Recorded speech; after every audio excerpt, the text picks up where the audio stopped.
am Stand für die ABG-Systeme. Und zwar sprechen wir von den ABG-Kellerdichtsystemen, Deckendichtsystemen, ABG-Schachtellinersystem und auch das ABG-Basissystem, auf dem sozusagen die ganzen anderen drei Systeme sozusagen beruhen.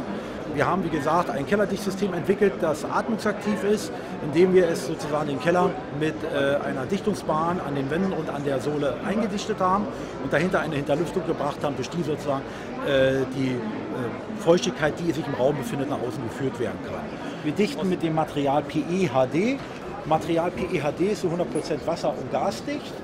Damit sozusagen aber im Keller ein Wohnklima entsteht, haben wir zwischen der Abdichtungsbahn und dem Wärmedämmstein, den wir den Kunden empfehlen, eine Atmungsfixbahn eingebaut, die sozusagen je nach Konzentration die auftretende Feuchtigkeit entweder nach oben abführt oder aber bei sehr hoher Konzentration unter die Sohle führt und diese Feuchtigkeit in einen Kontrollschacht leitet, in dem sich eine Pumpe befindet, aus dem diese Feuchtigkeit dann in die Entwässerung abgepumpt wird.